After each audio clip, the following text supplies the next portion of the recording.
Hello, and welcome to another episode of the Profit Minds podcast. I'm your host, Dr. Stephen Kirch, creator of the Profit Minds Growth System, a unique blend of profit growth, productivity acceleration, and building robust business process for scale. In every episode, I interview entrepreneurs and small business owners from around the world with a unique story to tell. You can find the show on YouTube, LinkedIn, Apple and Google Podcasts, Stitcher, Spotify, and more. Well, hello, everyone. Today, my guest is Doug Brown, the CEO of CEO Sales Strategies, a sales revenue and profit growth expert. And today, we're going to talk about building predictable sales revenue. Welcome, Doug. Hey, Steve, thanks for having me on. I'm very grateful to be here. Yeah. So, as you know, the first question that I ask everybody, how did you get here? Tell us your story. Well, I was born a poor Southern child. No, I'm just kidding. That was Steve Martin in that old, right? Yeah. Movie. No, I literally started working when I was at the age of 3 for my dad in his business. He had an industrial machinery repair company, and I swept floors happily for 25 cents a week. And the reason I loved it was because I got a quarter, 25 cents at the end of the week. And, you know, back then you could buy a lot of candy for a penny. So, yeah. Oh, yeah. Yeah. You know, so I could put myself in a diabetic coma pretty much with what I made every single week. But I was also able to put some money away for like Christmas gifts and things like that, you know. And by the age 5.5, in my family, you actually started selling. So what ended up happening was my dad, we had a family business. There were 14 employees, and all the employees would help me to write orders. And the strangest thing happened to me one day, Steve. At 5.5, maybe I was 6 at this point. I remember writing orders, and we would sell parts in the orders. And so what would happen would be we had a part for $10 and I was selling it for 20. And at this point I was making 25 cents an hour. And so, and folks, I'm that old. Yes. So, you know, so I was making $10 a week, and my little 6-year-old brain went, wait a minute, I just did this in 6 minutes. I made $10 for the company. And something clicked. I was like, wait a minute, this is something like leverage, right? That's where leverage was born in my brain. And so I realized that this is all numbers. It's all how you arrange the math. Because if I could sell 20 of those in a week, I'd make $200 for the company. What if I got a percentage of that? That's how my little brain was starting to work. Like, you know, if I got my little piece of this. And so what I did was I realized that business is very simple when you remove the people. It's money in, money out equals something. And so if we can adjust those variables within the money in and the money out, you can adjust and have predictable revenue if you work on certain metrics. And so by the age of like 13, I was still working for my dad, and I started adjusting these metrics in his business back then. And what we were doing is we were finding higher revenues, predictable revenues, but we also find predictable, you know, we would have more profit. So because we would, if you look at those metrics, you start optimizing those metrics and you're reducing the cost, or you're improving the time efficiency or the effectiveness of the process. You actually get more profit out of those things, as well as higher increased revenues. So that's where it all started for me back when I was a kid, basically. Wow. And so how did you get to this, the business CEO Sales Strategies, right? Yeah, so CEO Sales Strategies actually came about over a period of time. So through my, you know, working for my dad and learning that, and then having multiple businesses while I was in high school, college, the military, right? I always had a business of some sort. I learned a lot about entrepreneurship. I learned the ups. I learned the downs. We succeeded on many of them, and we lost on others. So I learned all that. But CEO Sales Strategies came about because there's, frankly, I got to give a man named Chet Holmes and a man named Tony Robbins actually part of the credit, and then another man named Russ Whitney. And so the reason I say I got to give them the credit is because I was literally the president of training and sales for Chet, Holmes, and Tony Robbins. They had a company called Business Breakthroughs International. And I was in there, and they gave me the latitude to be able to do whatever I wanted to increase revenue. So I started going in and using these metrics-based formulas on their business. And I took their presenters team, and the sales close rate went from 17.8% to 43.2% in 4 months. It didn't come down for the 7 years I was there. I took one product set. We increased product sales by 4,150% in its first year. I was able to take their front end close teams rate from 12.1 to 21.7%. Their coaching staff went from selling $1,500 6-month coaching programs to $2,500 a month, 12-month coaching programs. So we went from, a $9,000 sale to a $30,000 sale. So I was doing this through the whole company, and the end result was literally tens of millions of dollars. So once people realized I could do that for Tony Robbins, who was a sizable name, right? Lots of people started finding me. And so then I just kept doing it. And I've worked for major corporations like Procter & Gamble, Enterprise Rent-A-Car, Intuit, CBS Television, and just to name a few. And then I worked with thousands of little startup companies to mid-sized businesses as well, right? So, and as long as we follow the metrics plan and as long as we dial it in, it is predictable. And so that's how it all came about, and that's how CEO sales strategies came about. Yeah. So talk to me about this predictability. Talk to me about the metrics, because I'm a numbers guy, right? I'm a PhD in physics, and so I numbers don't scare me. So how do you manipulate the numbers to make that kind of dramatic change in your sales, in your close rate, in your revenue? What's the right way to look at these knobs? Well, should I talk to it in physics? Because my degrees were nuclear medicine and I did nuclear physics, so I want to. Well, I don't know. We probably should stay away from that. Too much digging into those details. Honestly, I don't know how I got through physics because my mathematical skills are not that really. I'm not that good at math.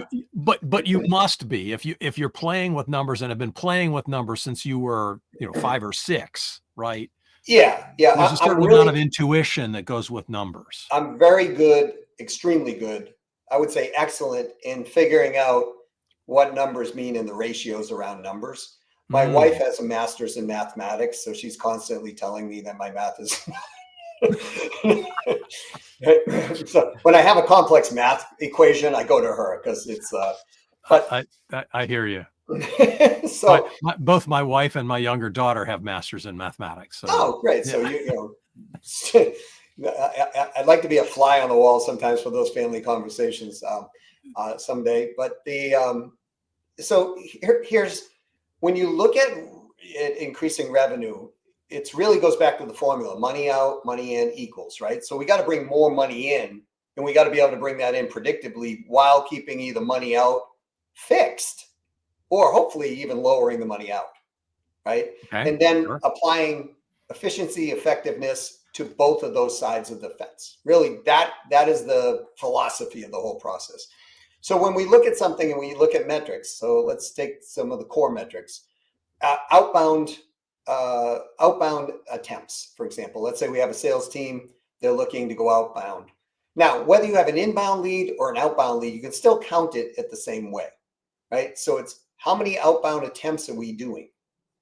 So let's say that we're doing 100 a week. Let's just pick a number that's easy for people.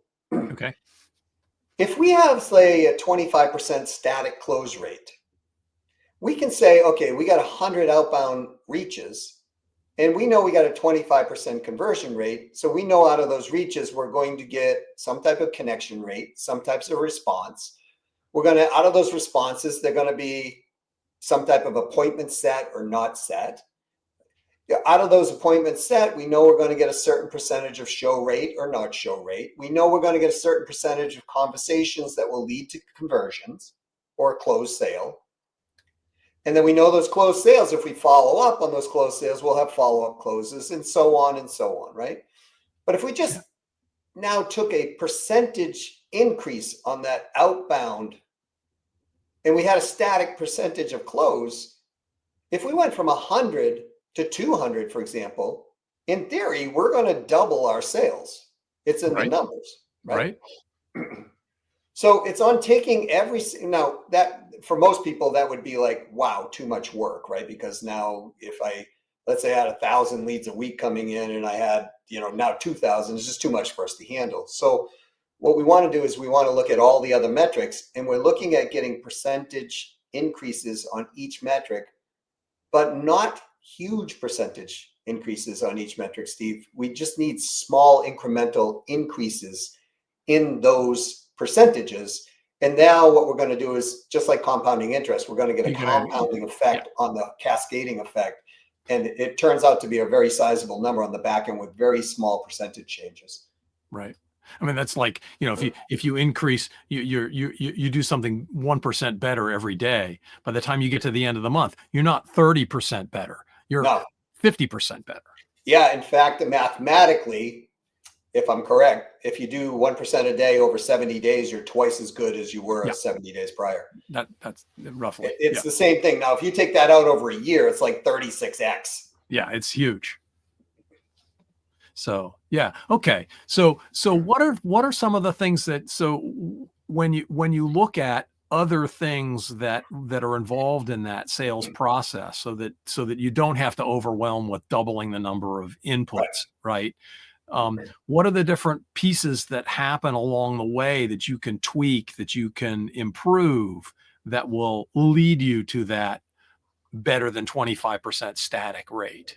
Yeah. So a sale doesn't happen at the time of sale. So what people think is like, okay, I'll hire salespeople, they'll close business, right? But there's lots of pieces along the client journey. Sure. And so what we look at is every single little piece along the client journey. So because you can have the greatest master closers in the world, but if they're getting unqualified or not right fit buyer leads, they're getting, say, a lead or a marketing qualified lead versus a sales qualified or sales ready lead or purchase order ready, which everybody loves, then no matter how good they are at closing, they're going to have a low close rate. It's just because of the lead. It's like people are coming in to buy, picket fencing, and we're selling sword lessons, fencing, right? And so it's just not going to close with high probability. So we look along the whole journey.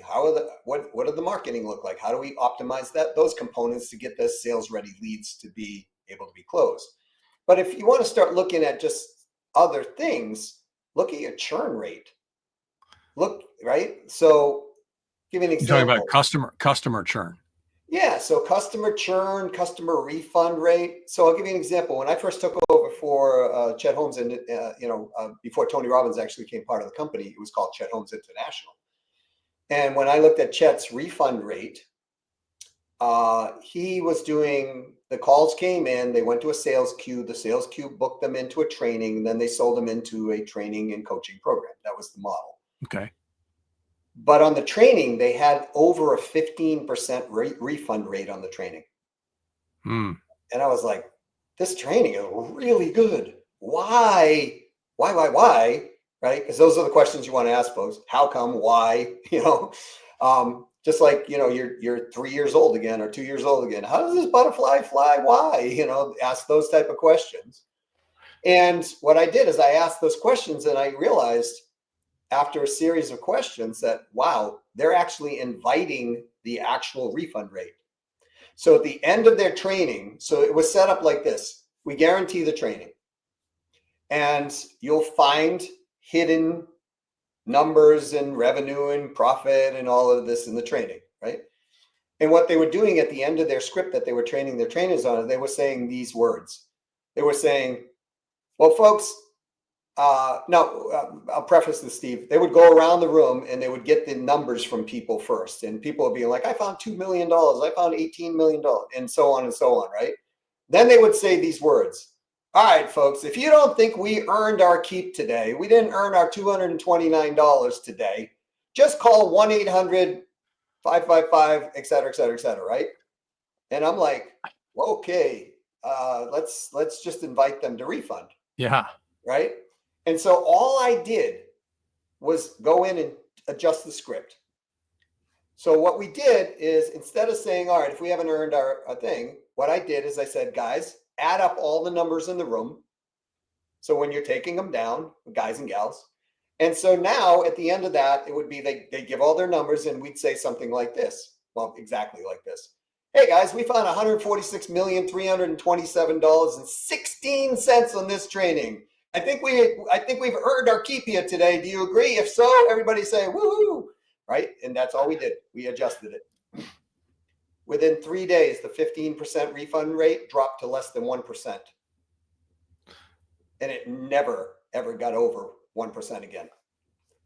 So how does that increase your revenue? Well, think about 15% of all of those numbers now not pushing to stage 2 or stage 3, right? Because now we have them at stage 1. And now we get them to move. They're not refunding. So now we have another chance to sell these people because now they're not leaving. Right. Yeah, because the people who are getting refunds are not going to buy the next product. Correct. No, because they won't buy the next product, number one, because they've refunded out. And two, when you call them on top of that, you're going to be like, geez, Joe, you said you made $3.7 million. Well, Joe's going to now want to defend that point that he refunded, because Joe's psychologically, if you will, is going to feel like he must defend that ground, right? So it's a much more uphill sale.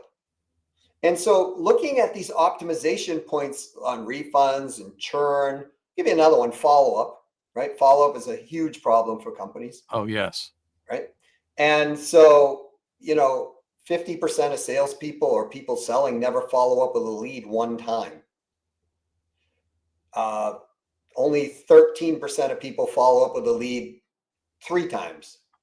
But 90% of the sales are made on the 4th contact on. Yeah. On a cold lead. Yeah. Right. So just now putting a systematic follow-up process in that we're consistently following up, now we're making more sales. So again, it's working more effectively, more efficiently.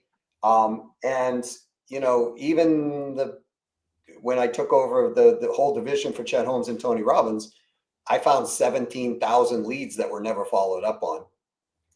And so, not beating up on their company, these are just optimization points.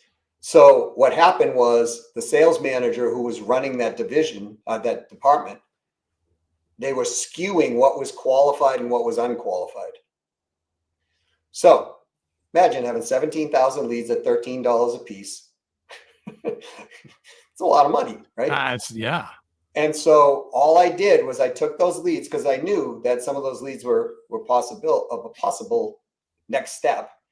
And any incoming new sales member that wanted to be part of the team, we would say, okay, call through these leads, that some of these are 2 years old, and you've got to get 2 sales, and then we'll put you onto the sales queue.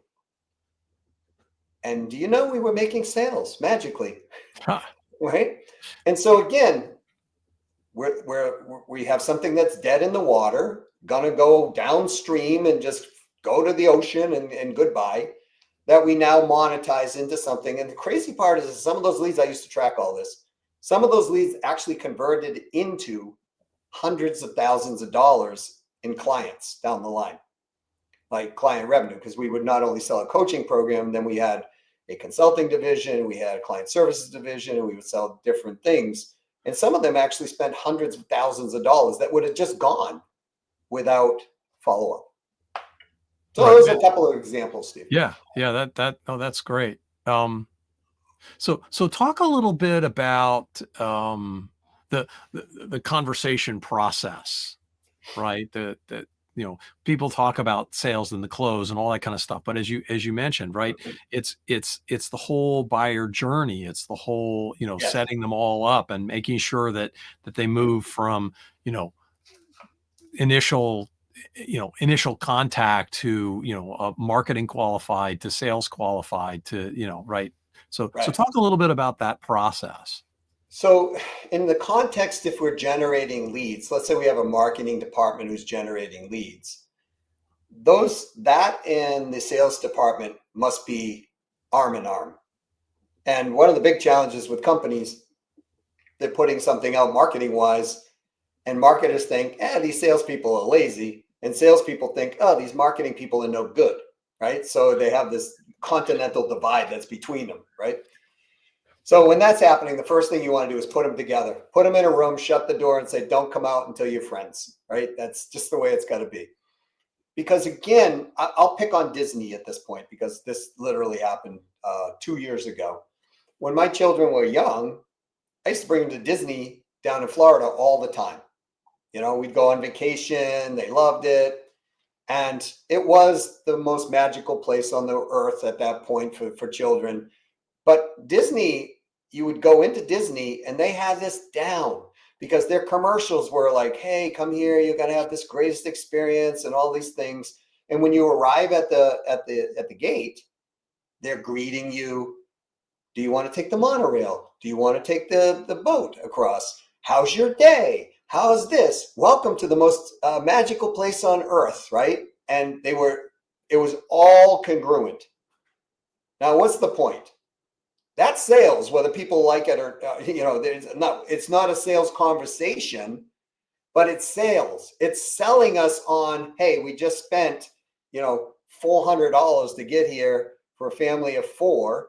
And now that next interaction, folks, whether that's your customer service department or the greeter in your hotel, or, the person who's called the sales development rep or setter, or how you answer your phone, I can prove to people how you answer your phone will either make money or lose money. Those points are all sales, because what we're doing is we're reinforcing the process of this is value to the buyer or potential buyer. So when you come to Disney, they used to bring you through this magical sales process. Now, they wouldn't call it that in public, but that's what it was. And so you'd come through there, and now you're there with your kids and they're having a great time, and you're on the rides, and you're like, you know what, I think I'll upgrade myself so I can bypass the line so my children can have a little better time, right? That's called an upsell, folks. Absolutely. And, right? Or you know what? Geez, I now will buy the lunch package or the dinner package, and we'll sit there at night and we'll watch the fireworks while having dinner. Well, that's a cross sell, right? I mean, Disney is amazing at doing this up until about 2 years ago. Because I went to Disney 2 years ago and no one greeted us. Didn't have a choice whether to get on the monorail or the boat. They're like, get on the boat, right? And the whole experience was very different, Steve. Very, very different. Even parking, if you've ever parked at Disney, it's not cheap. No, it's right? not. But the greeters at the parking years ago were very different than what I experienced with Disney, to the point where my wife had never been to Disney prior to, because we got married after. And she had heard about Disney, and we're going through Disney, and my 2 daughters now, who are in their 20s, are going, Dad, this is not the same place. And my wife's like, this is kind of like creepy, right? It's like, it's not the most magical place. You couldn't get into certain rides. People were not helpful. You go to Epcot, which we went to, and people are not speaking the native languages within the actual places that, if you went to Mexico, you were expecting to be greeted in Spanish, right? Or at least Mexican Spanish. Right? Yeah. That wasn't happening. It's like, hey, Steve, what's up, dude? It was one of those experiences. And, this ride's not available any longer. Why? We're having maintenance problems. What? You're Disney. You don't have a 24-hour maintenance program, service, right? and And preventative so maintenance and all those kind of schedules and things like that. this is all selling, folks. It's all selling. And if you don't think about that, I mean, that's where you're going to start to drop these balls, and that's where the percentage points matter. So you can measure anything within your company, and when you start to see that these numbers are dropping, right? So that's selling. So in the traditional sense, you generate a lead, and then that lead is passed on to a sales channel. That congruency has to be there. I mean, think about it this way from Disney's perspective. I have friends who used to brag about spending $25,000 in a week going to Walt Disney World. They would stay at their resorts, their hotels, and all of that stuff. Well, they have these things, right? So now you're supposed to get a call after you go to Disney or something for people, to follow up. And hey, do you want to come to one of our premier properties and see the property and this and that? You can spend 3 days there and blah, blah, blah, blah, blah. It's a timeshare pretty much, right? Yeah. Right. Right? None of that. And now if they had called me on the last, I would have been like, are you kidding me? Yeah, This no was the way. most disastrous thing I have ever seen. I will not talk to a sales channel, period, right? So is this kind of answering the question, Steve? Yeah, or am I... Yeah. So I think the main point that I'm getting out of this, if I can summarize, right, it's a great story, right, about Disney and having lost their way. That you need to think about every interaction with a customer or a client or whatever you want to call them, every interaction with a prospect, all the way from very beginning to the end, as part of the sales conversation, because you have an opportunity to sell them again, to sell them something different, upsells, cross sells, downsells, all of those kinds of things, and how they're treated as people and valued in that conversation will determine the success of your business. Yes. And it's a very simple concept that eludes people. When we're making a buying decision, we're going to buy for 3 reasons. We're either looking to solve a problem, we're looking to gain a goal, or we're looking to gain an opportunity. Now, what I wanted, and say in Disney at that point, was I wanted a goal of bringing my children back there at the end because they hadn't been there in a long time. And I had an opportunity to show my wife, who's from Europe, the American Disney. And I thought, I'm going to feel like the man when I'm going to show her this and she's going to have a great experience, right? And we happened to be in Florida, and we happened to be staying there long enough. So it was like, you know what? Solves my problem. Let's go now. And so that's why people buy, for one of those 3 reasons. They look initially at that.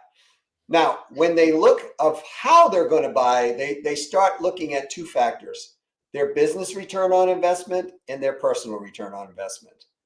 So the business return on investment is, how much money am I going to spend $1,000 at Disney that day and justify it's going to be worth that experience, right?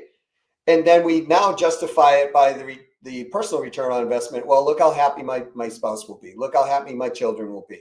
Look how I feel personally. I'm going to gain some happiness factor, or for some people it's higher repute. For some people it's positioning in life, whatever it might be. We all do this as human beings, and what we're weighing in our brain constantly is fear and buying confidence. Fear, buying confidence. Now, if fear's higher than buying confidence, we ain't buying. Not buying. That's right. But if we do, we're going to have buyer's remorse in most cases. So what we want to do is every interaction, like you were saying, Steve, we want to push up the buying confidence. And the more we push the buying confidence up, the more we deem this as value based on what we came there for, as long as that buying confidence is hitting those points on business return on investment, personal return on investment. Wow. Well, Doug, this has been wonderful. Do you have something that you would like to present as a gift to our listeners here today? Sure. Yeah. Well, I put together a 40-minute training on how to create predictable, reliable, and measurable revenue growth in a company. And if, with your permission, I'll give that away, and they can go there and watch that. They'll gain a lot out of it. That's great. Yeah, we'll put the link in the show notes. Okay, awesome. Thank you. CEOstrategies.com 2X method. So yes, it's 2X dash method, I believe, right? Right. Yeah. That's great. And if people want to reach out to you just to talk more about your company, the CEO sales strategies and work to improve their business outcomes, what's the best way for them to reach out? So I'll give 3 ways, because depending on what age you are, you're gonna use a different method, right? So the first is my direct email address, and that's Doug at CEO Sales Strategies, plural, both of them, .com.